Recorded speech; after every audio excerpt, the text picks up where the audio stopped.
This week's conversation is about marketing. So I figured, like most people, if you're on this conversation, you're a creative, you've figured out the whole, or you're figuring out your creative life. You've got that sort of thing in process. But if you're going to be a professional, then the business side of things is as important as the creative side of things. Now, this isn't to say that you should be being a professional. There's no judgment around it at all. It's just that if that's the direction you want to go, if you want to get paid and have this be your living, then taking care of the business aspect of being a creative is as important as the creative side of things itself. You don't want to be creating work that no one's able to see because you haven't put it out there. So, hey, Pop Documentary and Ryan. Pop Documentary, is it Rob? Have I remembered that correctly? So I thought, as usual, I sort of have a check and see what's the accepted definition of what it is we're talking about. And so I googled marketing. What is marketing? And it's the promoting, selling, and it includes market research and advertising. That was the first thing that came up. And I like the fact that it included that it wasn't about selling. It wasn't necessarily about trying to make a sale or trying to get a job. It was about promoting and market research as well. And in amongst all that is also advertising. Rob, excellent, cool, alrighty. So I thought, okay, let's talk about that. Why would one choose to, as a creative, why would one choose to start thinking about marketing what you're doing or marketing yourself? The things I came up with, and feel free to chip in if you've got other ideas about why one might do it, but the ones I came up with was the most obvious one is to generate work. Cool. But it's also about building a reputation. It's about gaining industry recognition, depending on where you are at in your career, gaining public recognition and exposure. And I feel like those last three things are basically all coming under the banner of sort of brand recognition, because we are, as creatives, we're a brand. Whether we like it or not, we're a brand. So let me say hi to some folks: Elaine, Pat, Owen, and hey, Shlomo's joined, and Ryan says many factors to it really, and Steve has joined. Hi Pat, hi Tom. So there's lots of factors. Those are just some of them. I mean, also, sorry, I should add, some of the things I'm gonna suggest or say are only applicable to certain industries. So obviously you guys know to just do a little bit of internal maths and make what I'm saying fit for whatever your industry is, because some things that would work for marketing, if you were an actor, aren't going to work if you're a painter or whatever. But you guys already know that. Okay, so homie, says Shlomo. Yo. Ryan says you have worked hard on your art and either want recognition for it. Yeah, I mean, not just recognition, but you also want to be generating work, or if not generating work, generating a particular type of work. Say that you've gotten to a certain level and you want to get to another level with your work. You might use marketing for that as well. We'll skate backwards. Hey, Spencer and Lee have joined, and hello, Petey. And Ryan says all feel proud and want to share it.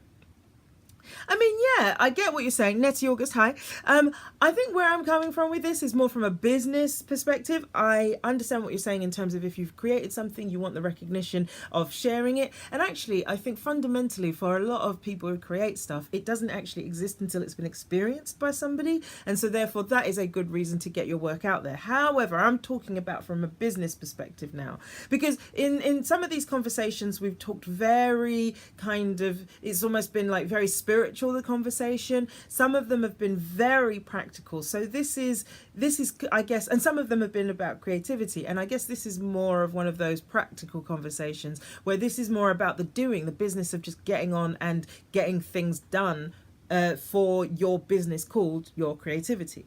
Fill in the blank of whatever it is you're doing. So not everyone uses marketing as a tool for to forward their creative lives. And so why not? It was the next question that I sort of came to. By the way, also talking of questions, I'll be asking my kind of weekly question for those doing projects. And this week's question is what's getting in the way of you completing your project, or what could get in the way of you completing your project. So just have a think about that while you're listening. And for those of you who don't know, so basically we started a 3-month project on the 30th of December, and it can be anything that you want it to be. It doesn't have to be an entire sort of creative project. It could be a little section of it, but it needs to be just finite, measurable, achievable. And we've been doing it together, basically. So everyone's gone off and kind of doing their own thing. And then we come back and we kind of just share and talk about it, or not, as the case may be, until we reach the end point, which would, I guess, be the 30th of March. Maths is not my strong suit. All right. So then sometimes people talk about why not? Why would I do this? Why do I need this sort of thing? Hey, Andy. Hey. So one reason, it's expensive. Another, fear of being seen, which I think is a really interesting one. No guaranteed results, and I'm too busy. So those are the 4 that I came up with. But again, if there's others that you can think of, chip in and share them. By the way, as you guys know, if you have a thought or a comment, please feel free to share and I'll try and address it. I might end my train of thought before coming back around to it. And if it's an off-topic comic, I'll probably off-topic comment, not comic, comment, I'll probably skip it because it'll take me in a direction that isn't going to help us. So, all right, let's deal with the first one. Expensive. Hi, Stephen, and hey, Nick, welcome back. So expensive. All right, there are ways to do marketing that can, you can keep the expense of it either low or nothing at all. So that can't be a reason to stop you doing something. As I have said many times before, I've quoted used this Tony Robbins quote. Many times when people are trying to achieve something, it is not resources that they lack, it's resourcefulness. So if you feel like, who can market? You have to have loads of money if you're gonna do that. Incorrect. You can do it for next to nothing or free. And I'll tell you some ways that you could incorporate if marketing your work is something that you want to do. If you're in a position where you want to change up your the landscape of your career, you feel like you want more of something else, then marketing is a great way of doing it. If you're looking for more work, you want to generate more work, then this is a great way to do it. And I can give you some thoughts about how you might be able to do that for free. So don't let the idea of money get in the way of you getting your work out there and generating the type of work that you would like, and just getting your name out there. You will have to be strategic. You'll have to come up with a game plan. You'll have to really work smart. And we talked about working smart in previous live chats. And this is just another example of a way that you can stop a perceived lack of resources getting in your way. But you have to come up with a game plan. Fear of being seen. I think this is an interesting one because this is more of an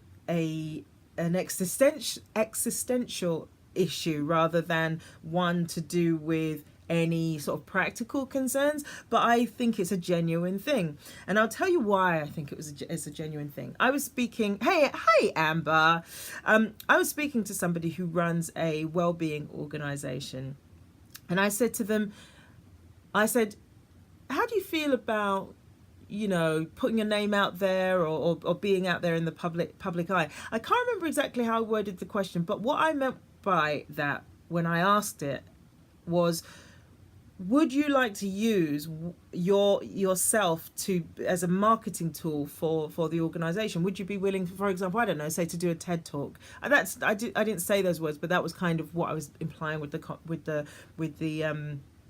question. This person I was speaking to took it to mean, would they like to be famous? And then they started and they ran with this idea and saying how when people build you up, they want to just tear you down. They just do it so they can tear you down. It's not nice being in the public eye, and yada and all this stuff. And this person clearly had like a major league story about what it means to put your head above the parapet, like to be seen. And I was really saying, listen, you know, Steve Jobs didn't set out to be famous, but his brand got famous, and he was an ambassador for it, and so therefore he was in the public domain. He wasn't trying to be in the public domain. He was trying to have a successful tech company. But if that's what comes with having a successful company, then the CEO just goes with it. Do you know what I mean? Or they don't. They try and hide away in the shadows, but they tend not to do that. Richard Branson is another example. So that really said to me, there are some people that really have a fear of being successfully seen, or seen in their success, as it were. And so that could be a reason why you don't want to market yourself, or why one might not want to market themselves. Hello, Swanky and Claire. Hey there. I can't say get over that.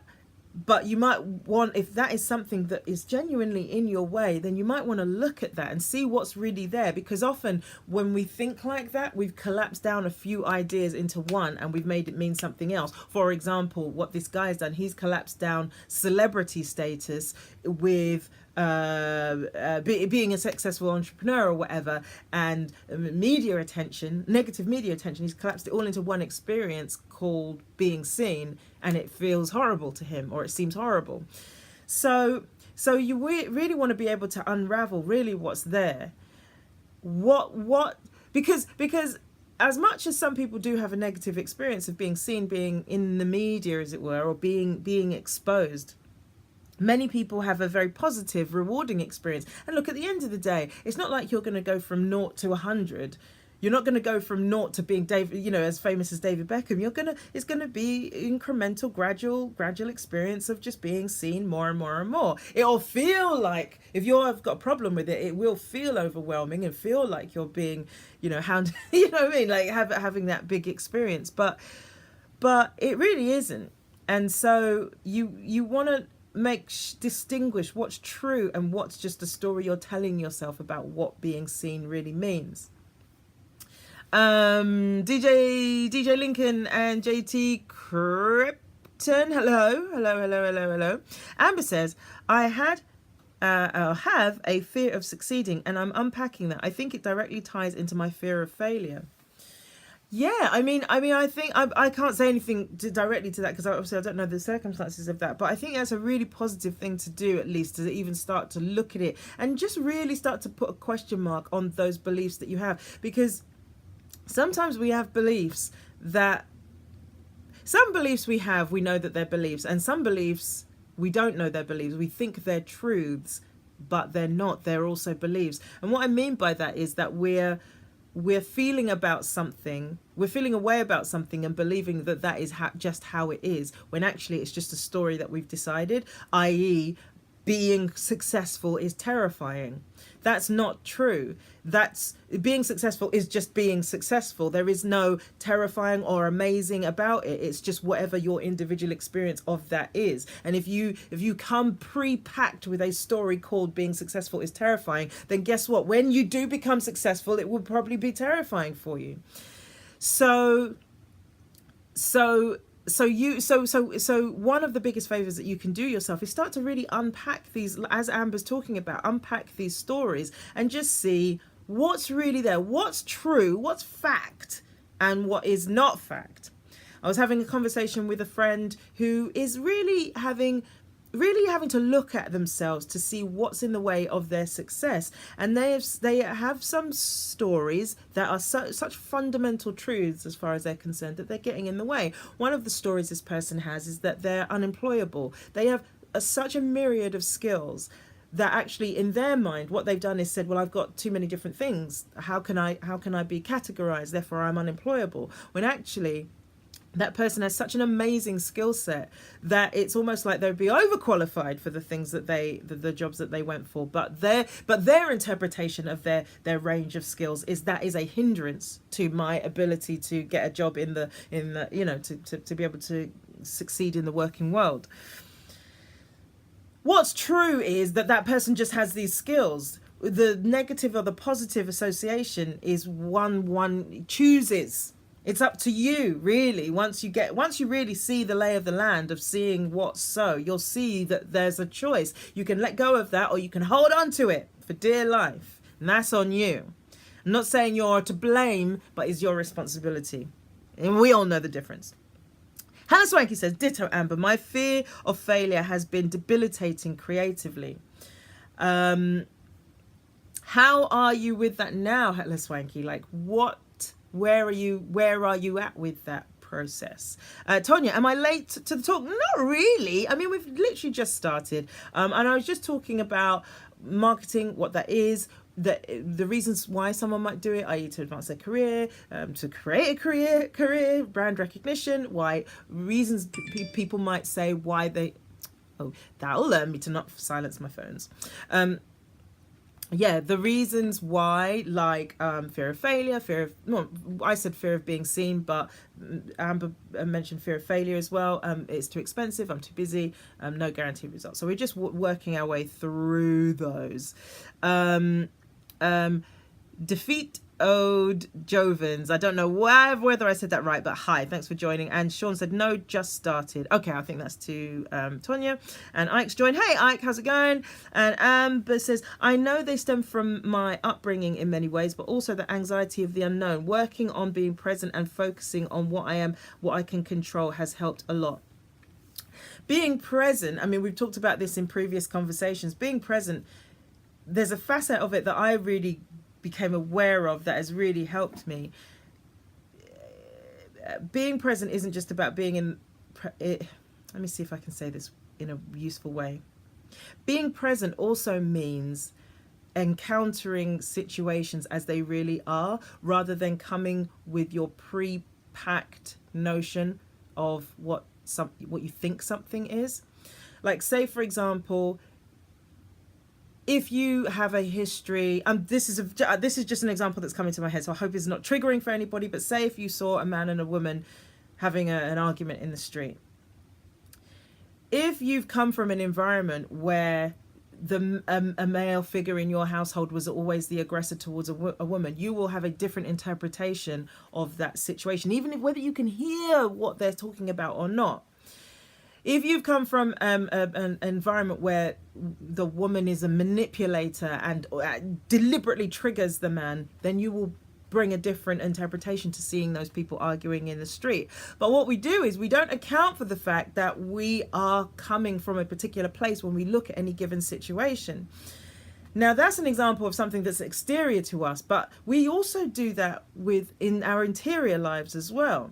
So we'll have an experience, I don't know, like we'll have a little bit of success, but because we come with these pre-packed notions about what success is, it depends on where we've come from, as you rightly pointed out, Amber, coming from our upbringings. Depending where we've come from, we'll interpret that experience called success, however that manifests itself, and we'll do a number on ourselves.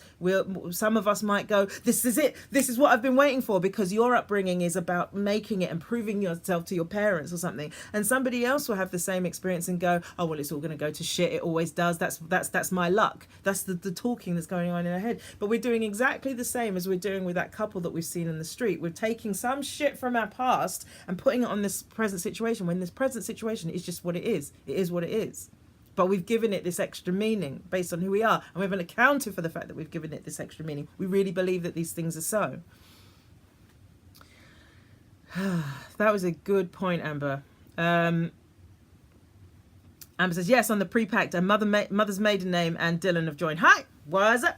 All right. So the reason I linger on that one, because that, even though we're talking about practical stuff, that is an issue of being.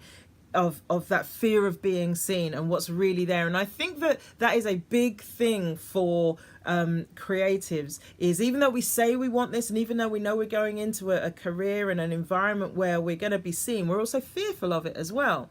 And it's almost like, you know, where your difficulty is where you're stuck, where your foot is now down, is actually where your salvation is as well. So there's something to push through if you experience this, and on the other side of it, there will be a redemptive experience, as it were. You will gain something from pushing through whatever this fear of being seen is about, and whatever's there, or fear of success or something like that. one reason why there might be a fear of being seen is you genuinely might not be ready for what marketing could bring. And I think that's a really legitimate question to ask oneself, is like, am I ready to be seen in that way? Is my work good enough? And that's like, a qualitative assessment you're going to have to make for yourself. Like, only you can decide, because sometimes you get opportunities come before you're ready for them, and you have to grow into the person that you need to be to do it. Sometimes that shit just happens to you. Other times, if you've invited it in, well, the same situation. Even if you've invited it in, even if you've put yourself out there before you're ready, you still have to grow into the person that honors whatever opportunities come your way as a result of the marketing that you've created. But if you're in this position now where things are, the spotlight isn't on you, and you're feeling a bit concerned about being seen, have a look at, are you ready? Are you ready for that spotlight to be on you? Sean, fear of exposure. Yes, question mark. What's your question? I think that's all I need to say about that. But please feel free, if you have a question, to just pop it in the comments. All right, so another reason why not was no guaranteed success. No guaranteed results. For some reason, I had a lot of bullet points to make on this. First one was in response was that nothing's guaranteed. So you can't. Unfortunately, even if you do market something, it's not necessarily going to be that it's going to generate what you expect it to. You all have a goal or a target in mind of where you want to end up at the end of that campaign, but there's no guarantees for anything. Nothing's guaranteed. You just come up with your plan. You strategically come up with your plan, and you see where that takes you. You know where you would like to get to, but ultimately you never know how your industry is going to respond, or how the public, depending on what you're trying to market, how the public are going to respond. You just have to put it out there. I think you have to make it a calculated risk. Hey, Patrick, good to see you back. You have to make it a calculated risk. And by that, I mean, there's many things you can do. You can do your research, you can do tests, you can get advice, all that sort of stuff. So you make sure that the risk that you're taking, you mitigate it. So maybe you don't spend too much money in the first instance, or any money in the first instance. Test the waters, get some advice from somebody else that's done a similar thing that you're thinking of attempting, and see if they can guide you and give you some advice about how this may or may not work. Like I say, research and advice, that's a really great way to make sure or take you closer to being successful based on the results that you're looking for. I guess also on some level you have to have a very realistic view of what you want out of the process, maybe if you're having a campaign or if it's going to be an ongoing thing. One of the things that I used to do as an actor is send out postcards. A lot of actors do this, where you'll basically let casting directors know. You'll create a postcard and it'll have a picture of you on it, and maybe say, I'm going to be in the episode of Casualty, which is a UK show for anyone who's not based in the UK. I'll be going to be in an episode of Casualty on the 22nd of December. If anything comes up that's right for me, do feel free to let me know. Or, you know the drill. And you just send this to every casting director. This is a very you don't know what the return on that is going to be, but it's a very sort of relatively low cost way of just getting your name out there. And it's and as long as you don't think that that's necessarily going to lead to you directly getting offered an audition or even a role, then you are probably that's probably a risk worth taking, because what you're doing is putting your name out there amongst those casting directors. So you just come up with a strategy that works specifically for you in your industry. Patrick says everyone seems to have been on Casualty at some point. It's very true. Before it used to be The Bill, and then it was Casualty. Doctors, that's another one everyone's done.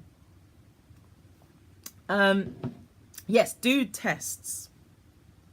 especially if it's something that's going to be risky or could be potentially expensive. See if you can find a way to do a test. A friend of mine is a filmmaker, and they're looking at ways to use Instagram ads to build up a kind of followership that will be specifically into his, and he's making genre films, so who will be into what he's making. And so he's just doing such a great job of just really inquiring into how do these ads work, doing little test ads, seeing what the demographic is of the people that respond to them, what type of engagement he's getting, where in the world that engagement is coming from. And he's really taking his time over it, which means that on this low level, where he's doing a low level campaign, he's not spending a lot of money. But because he's done such great research, when he does get to the point where he wants to do a broader, more expensive campaign, he's more likely to be successful. Again, no guaranteed results, but he's more likely to be successful because he spent so much time doing his research and running these tests. Also, even though there's no guaranteed results, you have to consider it an investment. There is every possibility that it will work out in the way that you would like it to. So that's a reason why you should step out in faith and just give it a go. Just try. Because what's the worst that can happen is that people go, okay, I've now heard about that person. I'll bear them in mind for future work or whatever it is that you were trying to sort of elicit from them. Joachim says, yeah, knowing your audience, so to speak. Exactly that. Yeah, getting to know who's out there, what they want, what they might want from you. You don't want to necessarily become a hack and give them what they want, but see where the people are that would want what you're offering. That's probably a more authentic way of using that, marketing dynamic, is like find a way to find your people, basically.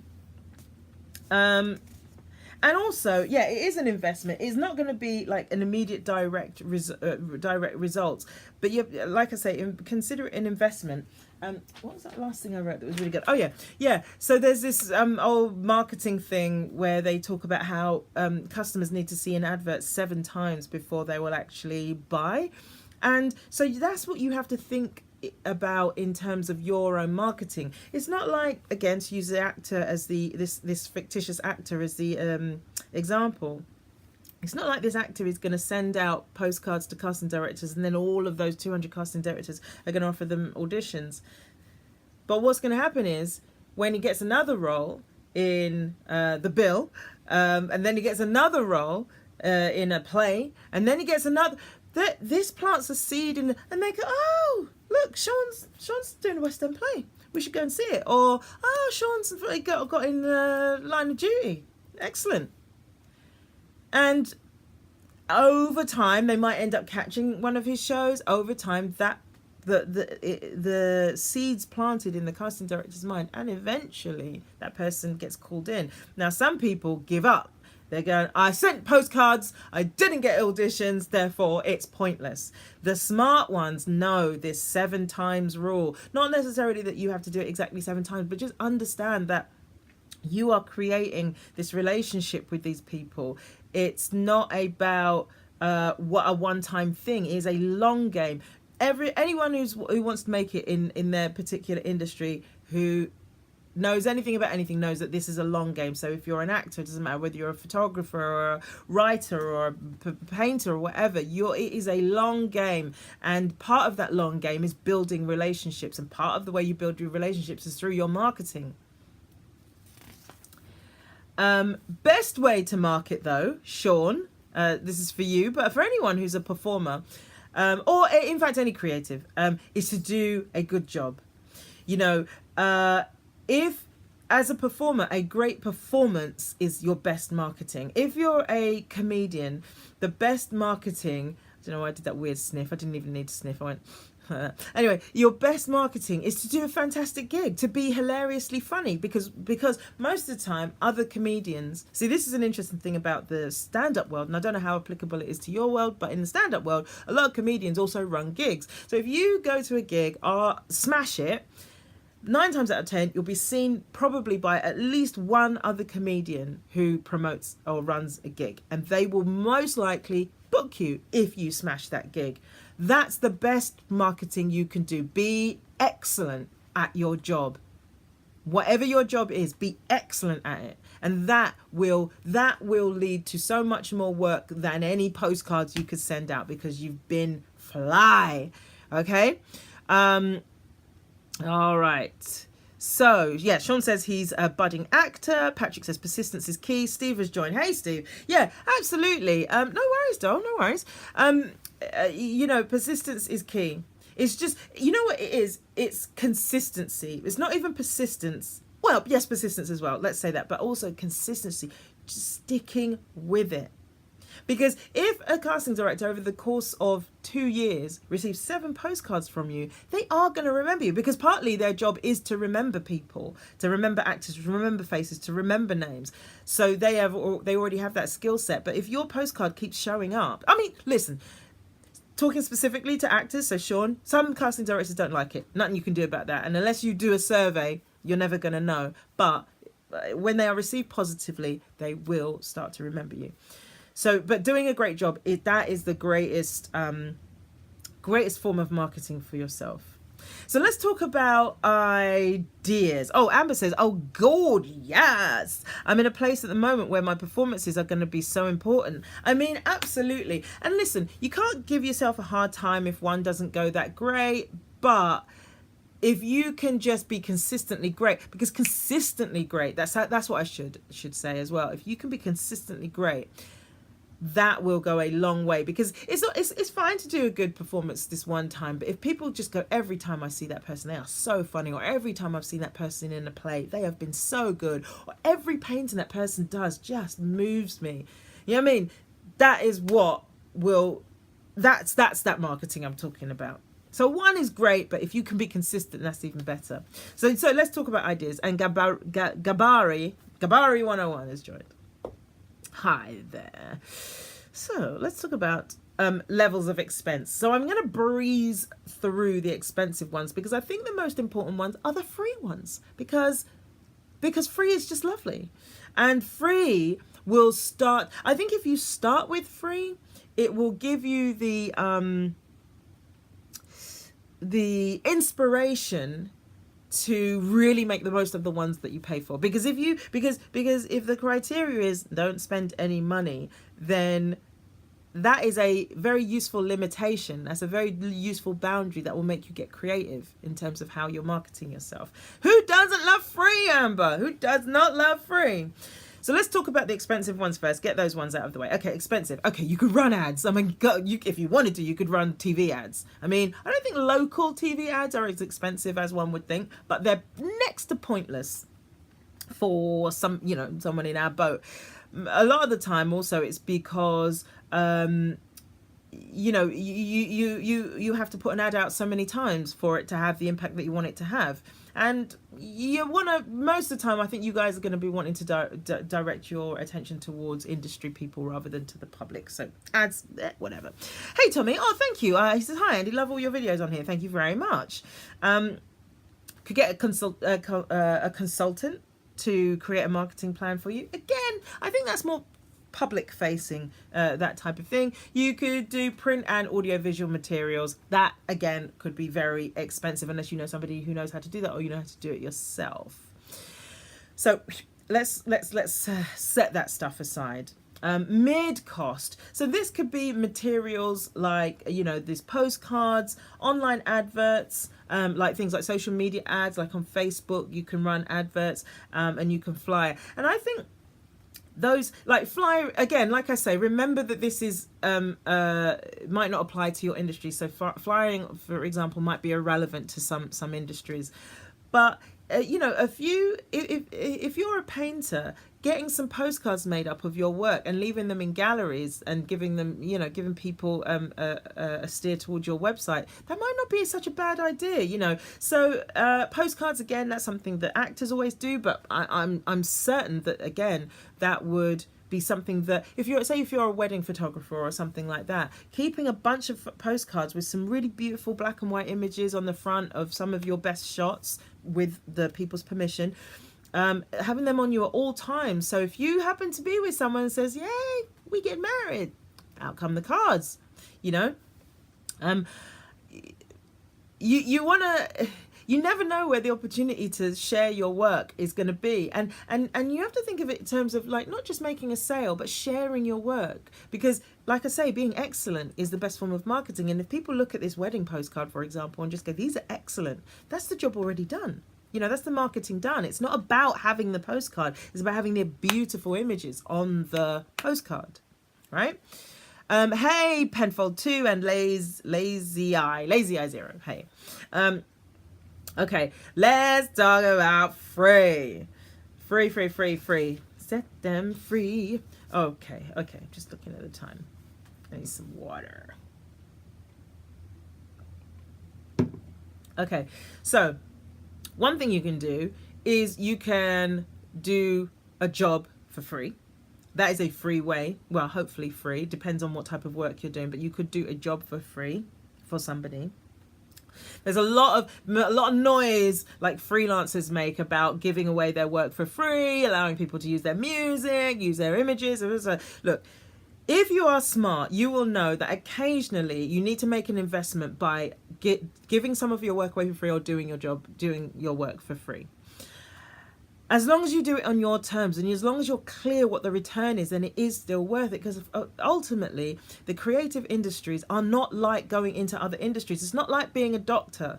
You know, it's not, there's a clear path to being a doctor, which ends, you know, starts with education and ends with getting a job. It doesn't matter how much you train as an actor. It doesn't necessarily follow that you'll get that job at the end, because there are so many people that want to do it. So unfortunately, it is a truism of our industry that you will have to, smart people will work for free. You don't have to work for free, but the chances of you succeeding are probably limited if you refuse to work for free. Just make it on your terms. So make the return something that you feel like will work for you. So you might be able to negotiate and say to somebody, all right, I'll do this for free, but next time you got a paid gig, I want it. Or I'll do this one for free, but I'll give you this one for free, but the next one you have to buy. However you negotiate with the person. It may be that this freebie that you do means that you just get a good contact. You make a good contact with somebody. I'll help you out this one time. But maybe I can call on you for a favor in the future, or maybe you could introduce me to yeah. It may be that you get exposure from it, and I know there's like the old joke going around of like, how, you know, how's an artist going to pay for their rent with exposure? That is not, that scenario is when somebody has accepted exposure as the reward when that's not what they want. If exposure is what you need, then exposure is what you should get from the deal. If that's not what works for you, then negotiate what does work. And if nothing works, then don't take the job. Don't do that for free. Maybe that's not the way to do your marketing on this occasion. But I'm just letting you know there's a way that can work and be of benefit. So Dawn has joined. Am says, I'm at a place where I'm happy to act for free for a copy of the work to be able to post for my own advertising. I mean, that's a smart move. And that's what a lot of actors do to start with, is that they will be in people's short films and things like that, because the material that comes out of it, fingers crossed, if it's a good film, is valuable for that show reel, because some casting directors won't even look at actors' profiles when they're looking to bring in people for auditions if they don't have a show reel. Now, if you've got a terrible show reel, that's almost worse for you than having none. So to be able to start to get this good material from these like short film projects and things like that is invaluable and a smart marketing move. Hey Stuart, hey there, hey Phil. Amber says, but yes, it doesn't last forever. Absolutely. And Sash and Chaos Nicholas, is that what that be? Hey, all right. So it's got to be on your own terms, but sometimes it is okay to work for free. Another way to market for free is to identify some key players and contacts that you want. Now, some people, and again, this is probably more actors that do this, they have this kind of scattergun approach when it comes to decision makers, gatekeepers like casting directors. They will write to them all. And actually, this isn't free, because there is a cost of paper, if you print postcards, envelopes, postage, that type of thing. But now you can do it on email. So actually, you can just send them a link to your materials. So you can do it for free. But my point really is that this scattergun approach versus a targeted approach. And someone pointed out to me a long time ago, and I really value this viewpoint, it is better to choose 20 people or 10 people that you really want to connect with, whose work you really appreciate or who you would really like to be hired by, than to write to everyone. Because if you're going to do this 7 times thing, showing up in someone's inbox or mailbox or whatever 7 times, why not pick 20 people rather than having to do that with 200? Why not, after you've done it a few times, maybe that person happens to be doing a talk or a seminar and you could go to that. If you've been targeting them and writing really specific, bespoke letters to them rather than just like generic, cut and paste stuff, then that will have they'll be like, oh yeah, I remember you, I got your thing, yeah, you should come in, we got an internship going, we're looking for a graphic designer, or whatever it is. Build a relationship with somebody, and that's not as hard as you think. You have to just not be weird. Don't scare people by being weird and grabby. Be respectful, be polite, be professional, but be consistent. Be consistently in touch with this person. Set a thing in your calendar, maybe say every 3 months you write to these people when you've got something to say. You know what I mean? You don't want to be telling them the same thing every time, but when you've got some new news, or when they've got some news, if they're doing some hot shit, then tell them congratulations. If there's any way I can be of assistance, let me know. That is amazing marketing. Or look, I've got this new show reel. Or look, I've got this new piece of work that I've got. Look, I'm trying out this new app. You can have it for free. Phil says, the guys who work for me on Sundays do it for free, as we don't class Sunday as a working day on my farm. Wow. Okay. They do it for free. Whoa. I mean, I don't know what to say about that, because, I mean, it's their choice, I guess, as long as you're not holding them hostage or something, Phil, which I don't think you are. I don't know what to say about that. Why don't you pay them? Anyway, okay, so or are you joking? I don't get it. All right, so what else can you do? Oh, Sean says you have to build trust with partners first. Yes, you do that by not being weird. That's the simple, easiest way of doing it. Don't be weird. Yeah, I mean, if you respect professional boundaries, then you will definitely succeed at not being weird. That's the best way I can put it. As soon as you start to breach professional boundaries, you're in danger. You could get familiar enough with somebody that it's okay, but I would err on the side of caution, especially if you've never met them before in person. I'm always weirded out when somebody's over familiar with me. Or look, I don't mind people approaching me and asking me for stuff. Somebody just inboxed me the other day saying, oh, do I know any film producers who are looking to, adapt a book? And it's like, you're not being creepy and weird. You're just literally asking me a professional question, and I will respond in the same spirit, sort of thing. But as soon as someone starts to get all weird about it, overly familiar, it's done. Hey Gwyneth, and Amber says, yeah, don't be weird. I mean, right. So what else? So you're building relationships. Go to industry events.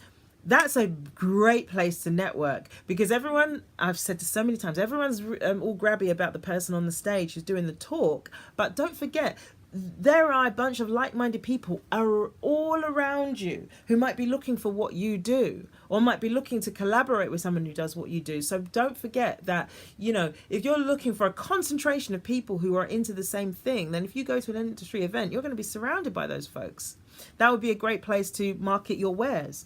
And networking, obviously. Find yourself in situations where you can network. We talked about networking a lot. You got your social media. You can use your social media to market yourself. Everyone, obviously, you guys all know that, but also your network of friends on social media. Please share this, guys. You could DM someone, go, listen, I'm gonna post something. I really appreciate you sharing it with your Facebook friends or your Instagram followers or whatever. Can collaborate with other people doing the same thing as you, maybe a bit further up the pecking order or whatever, or maybe a bit more advanced in their career. Let's put it like that. Collaborate with them. That's what YouTubers are doing. There's no reason why, if in your industry you can't do the same thing. Another way, and these are all free things now. We're still talking free, all this stuff. And there's a lot of free industry events. Some you have to pay for, but some are free. You just have to find them, seek them out. You could offer classes. This is a fantastic way to network. is to offer classes in what you do. Obviously, you need to have a particular level of expertise. Can't just be offering, you know what I mean? But if you offer like a one-off class, that will let people know that you're an expert in what you do, and it may generate either more work as a teacher, or it may a teacher of whatever skill you have, or it may generate more work for you doing the thing that you do. You never know. And share your work, get your work out there. However you choose to do that. I mean, social media is probably the easiest way, but use it to just put your work out there, because that will help with your brand recognition. It might not generate work, but it will generate brand recognition. Steve says, can you teach people not to be weird and grabby, or is that a dispositional thing? Oh, it's a tricky one, isn't it? I would say what I said before is respect professional boundaries. If that's something that somebody doesn't understand, then I don't know if I think that's a one-to-one sit down with you. But the thing is, you never know how people are going to be, because it's like, you know, there's an episode of Friends where Chandler keeps being weird in like interviews, and even the most normal, lovely person can do and say weird stuff in interviews and like one-on-ones and stuff. So it's a hard thing to say, isn't it? Because I'm sure we've all basically done it. I've just been a bit weird, but it's just all right. Just minimize your weirdness. How about that? That's probably that's probably the best we can hope for. Okay, so other things you can do very quickly. Sean says it's a behavioural thing. Hey John, how's it going? Well, weird is a cultural thing. Also, it's not same everywhere. Well, weird is a cultural thing. Also, it's not the same everywhere. That's right, exactly. What's weird for one person isn't weird for somebody else. So if you respect professional boundaries, you are less likely to say something or do something that's going to weird somebody out. That's what I would say. Steve said, my top is making it really difficult for me to read his comments. Lesson learned, Osho. We have community colleges which allow people to sign up and teach a course. Also, there are online opportunities to do that too. Websites which allow you to post teaching courses. There you go. And if you are a great teacher, it doesn't necessarily follow that a great teacher is necessarily good at something creatively, but if you are a great teacher or appear to be knowledgeable, people probably they'll note you. That could be one of your 7, planting the seed in someone's head of you being able to do the thing and potentially getting work off the back of that. Sean says, true, my brother always asks weird things. Yeah, some people are just like that. Podcasts. There are probably a ton of podcasts about exactly what you do. And if you could and there obviously a lot of them need guests. So if you could get yourself onto podcasts, people remember that stuff. I remember I used to listen to a podcast called The Filmmaker's Hustle. And there's been several times when I've been listening to his guest thinking, that person is great. I must remember who they probably generate, and they're probably smart. They know what they're doing. They probably generated so much work for themselves by doing these filmmaker podcasts. Dude, get on them. If whatever your industry is, get on the podcasts. Do showcases. You know, as a performer, certainly you can do showcases as an artist. If you've got physical, you know, pieces of creativity that you could get that hung in an exhibition or something like that, or you could create your own. You could do something locally. You know, there's lots of ways of getting your work out there, whether it's a physical thing or whether it's a performance thing. But it's just a matter of like how much of that you want to do that's not paid. Because we're still all on the free thing, right? People are not. Steve says people are not oblivious to experts. They tend to rise to the top. They will be discovered in due course. Absolutely, and I've struck up business relationships with teachers before, and it's because they've done a great class. Just today, I was in the gym and did a circuit class, and the guy was really great. And I thought, I wonder if he's a personal trainer. Anyways, before I'd even been able to ask the question, he's like, okay, here's the classes that I do here. Ticked all the classes that he does at that gym. Here's my business card if you want a personal PT session. And then he's like, I also have a gym up the road and I'm running my own sessions there and I'm charging monthly instead of per session. And, you know, you can scream, holler, make all the noise you want. Blah, blah, blah.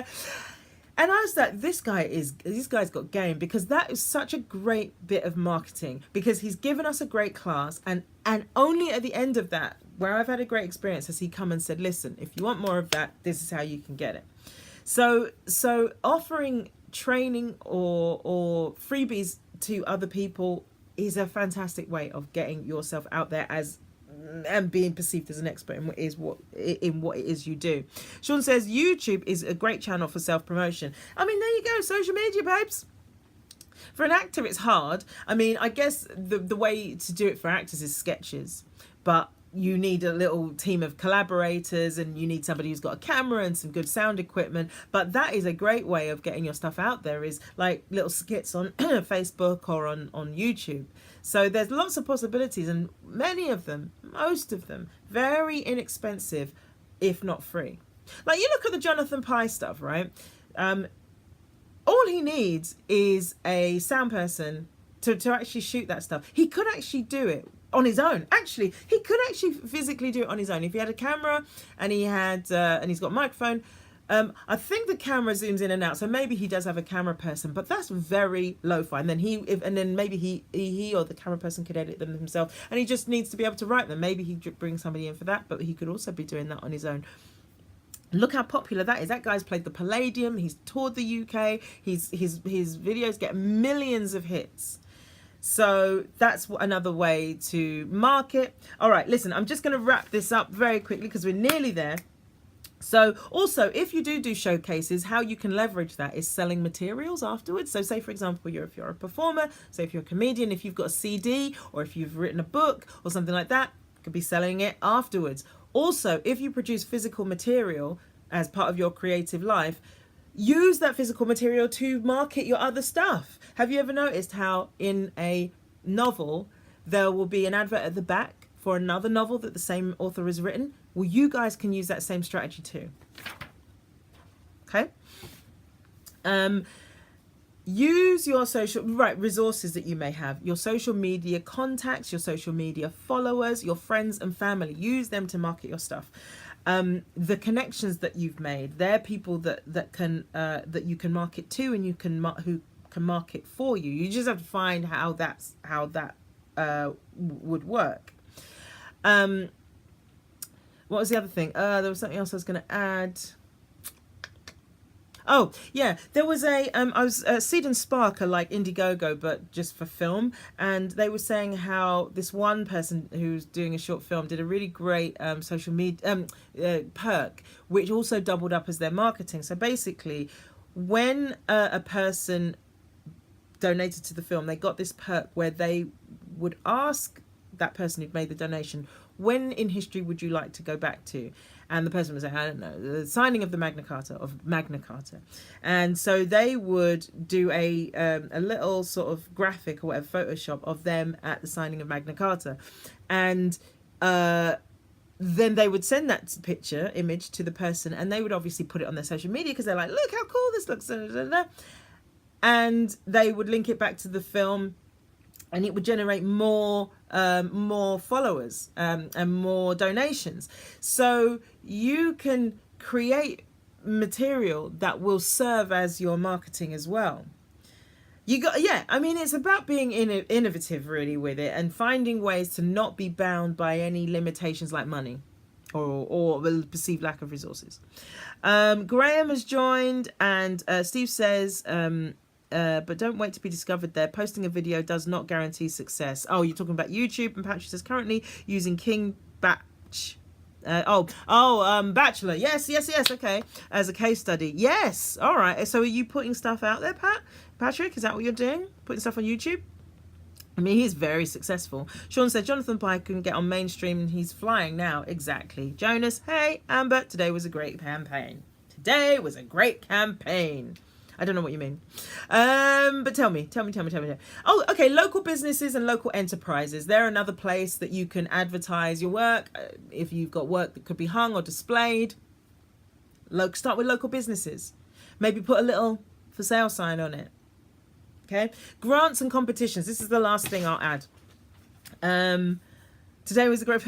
Aha! Okay, got it. Yeah, grants and competitions are a great way. You can, if you apply for they like to say who won the grant, and that plants in people's minds that if you're good enough to be given free money, then you're probably good at what you do, or getting good at what you do. Let's follow this person or whatever. This is obviously something that the industry are thinking. No, this is probably not what punters do. Oh, the Seed and Spark. You saw Emily Best speak. Yes. She talks about that campaign a lot. Yeah. The other thing is competitions. Competitions are great because, like, they obviously are going to announce a winner. So not only is your name going to be out there, but you're going to be, obviously, competitions in your field, right? I'm not talking about entering a cheese rolling competition. They're going to, and not only are they going to announce your name, but they're going to announce it in the context of you are great at something. So great that you won the top prize or the second prize or third prize or whatever. So competitions are another great way of marketing yourself. All right. So Curtis has just joined us, and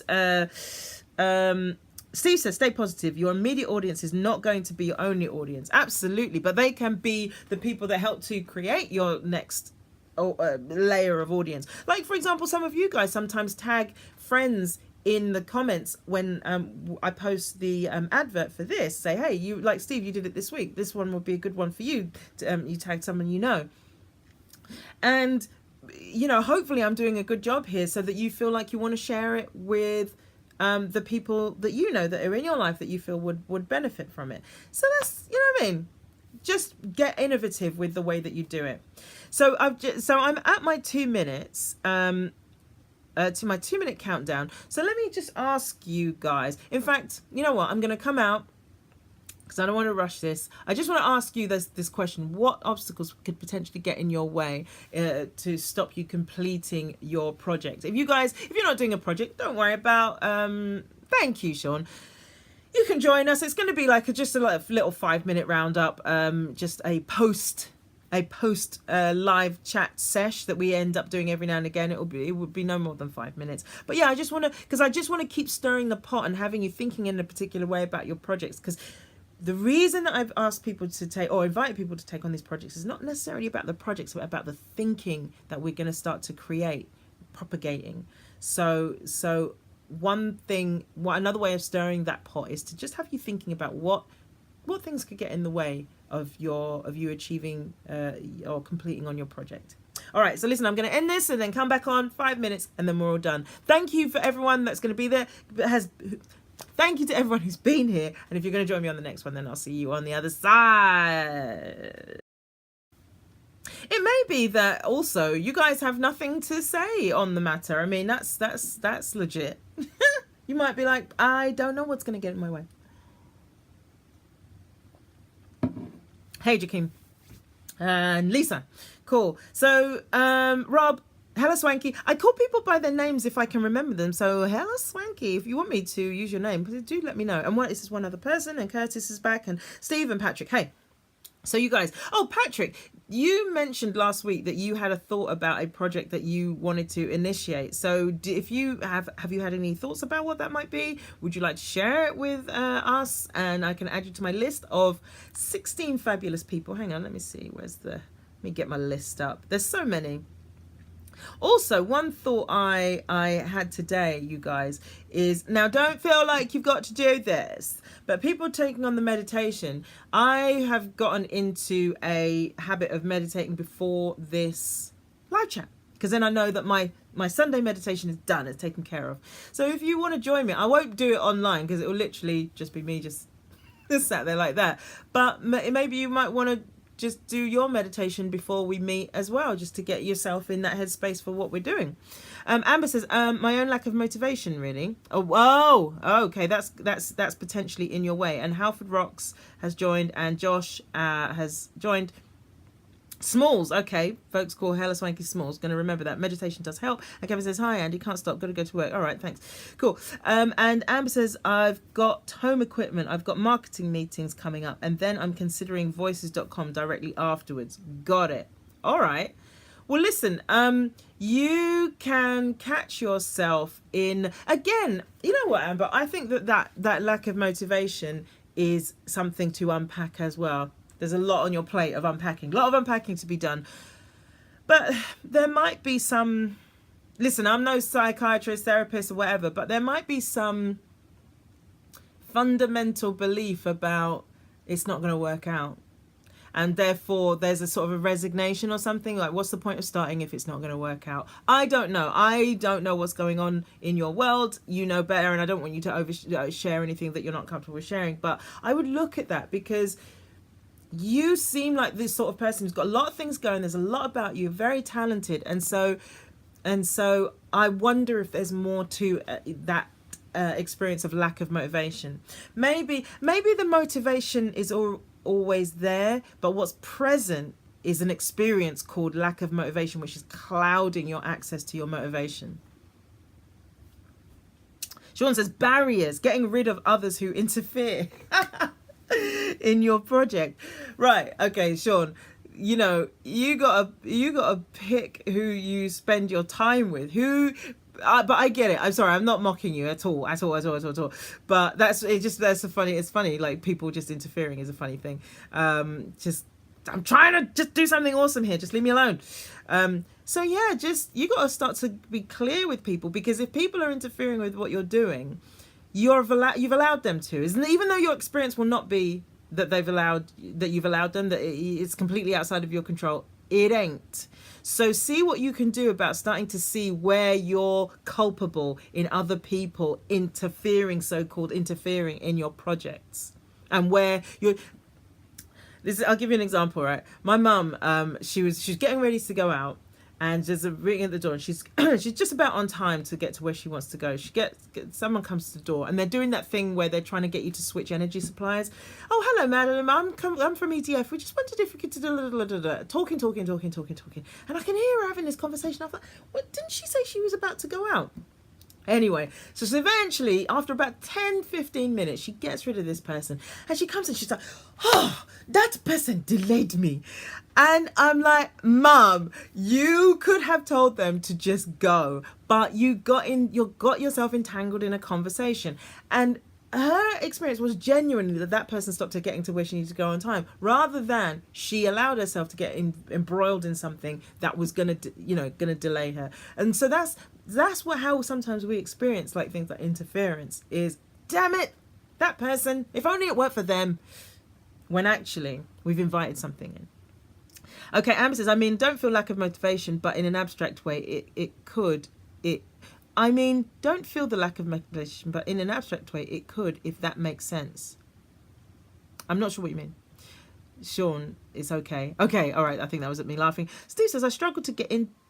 Oh, shit, hang on. Guys, forgive me. I've ordered a pizza.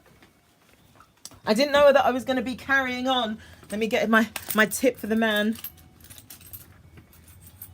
Bear with me, chaps. Won't be long.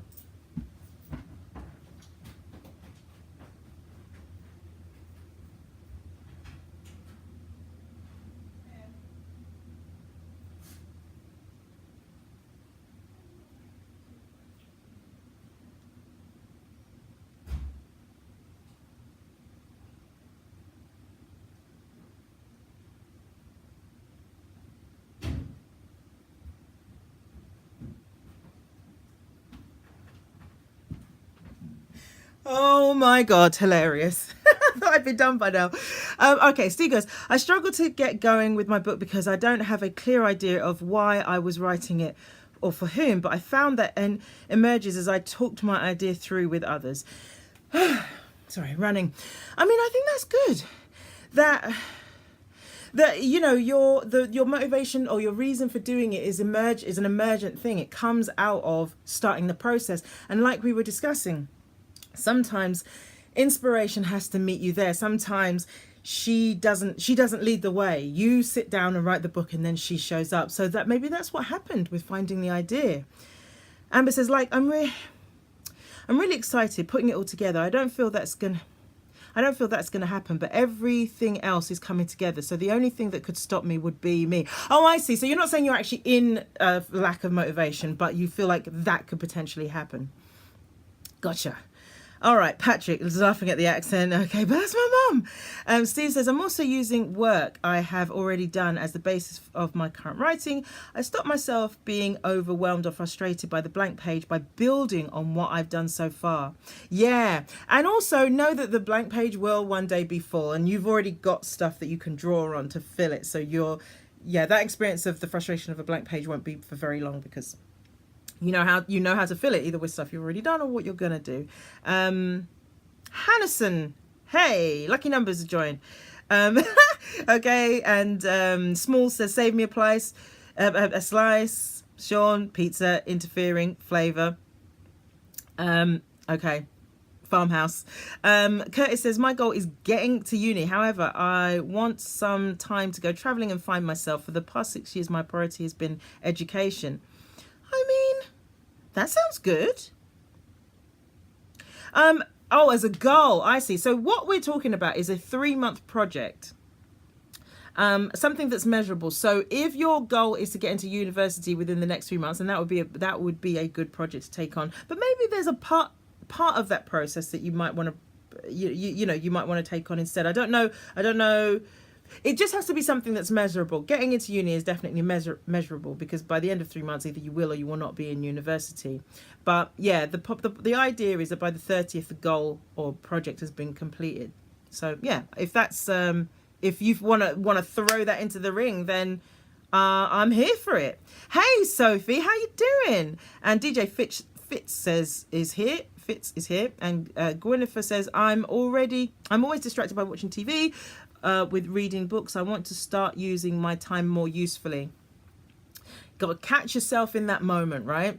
Catch yourself when you know that, because television is an escapism. So you give yourself a more rewarding escapism. Maybe also you need to find a way to schedule stuff so that there is, because what I tend to do is I schedule my whole day when it's a worky writing day, and I know that after 6 is leisure time, so I can cook, I can eat, I can watch TV, and I'm guilt-free watching TV. I don't do any of that stuff because I'm self-employed. Obviously I could spend my day on Netflix, but I don't do any of that stuff during the day. So you might want to look at doing the same thing and go, right, this is TV watching time, this is serious getting on and using my time usefully time.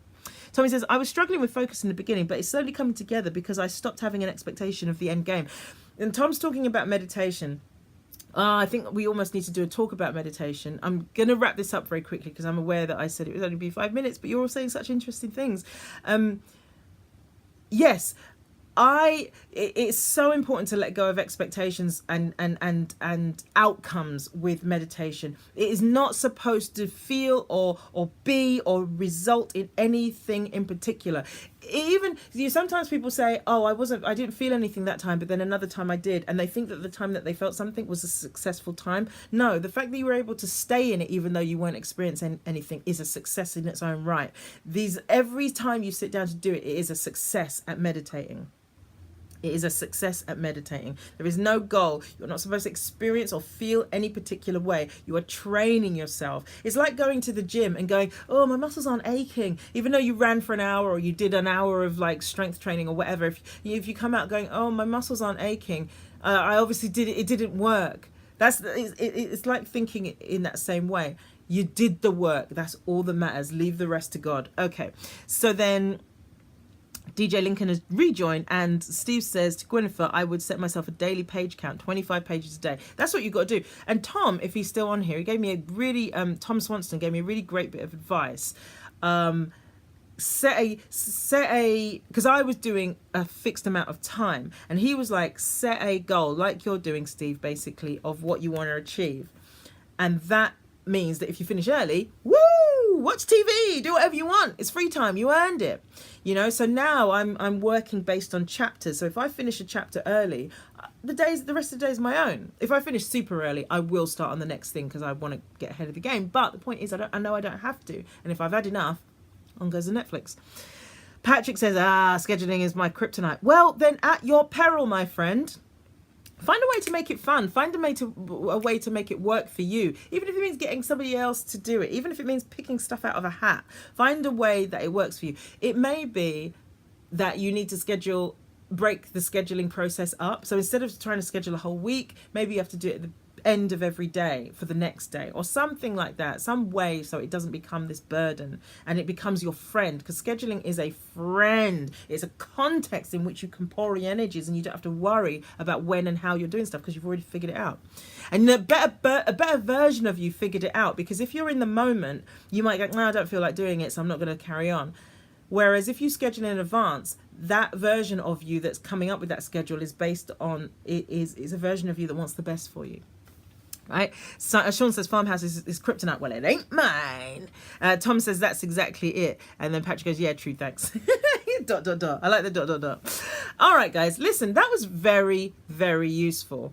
I'm sorry, Amber, it took me a while to understand what you were getting at, and I hope we got there in the end. You're motivated, and I just don't anticipate you losing motivation. I think what might happen is you might end up just doing too much in a way and having to sort of just pare it down to to simplify your process, because you're very good at just getting shit started and getting it done. So I think that I just don't anticipate you experiencing a lack of motivation. It'll just be, yeah, just figuring out the best course of action.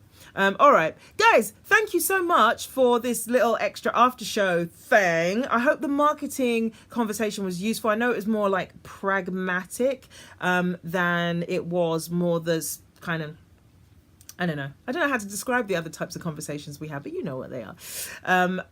So I really appreciate you guys being here, and for everything that you're throwing into the conversation. You're really someone said to me once that you can only speak to the depth of the listening, and so you guys are listening at a level that means that I can really sort of say all of this in a way that just seems to flow. It isn't lost on me that where you guys are listening from is allowing me to create to speak with a flow that suddenly losing my flow that shapes these conversations. Basically, you guys, we're co-creating these conversations, and I know I say that, and sometimes you're like, yeah, whatever, she's the one doing the talking, but you guys really are my partners in this, and so I really appreciate where you're listening from to be able to achieve this. It wouldn't be possible without you.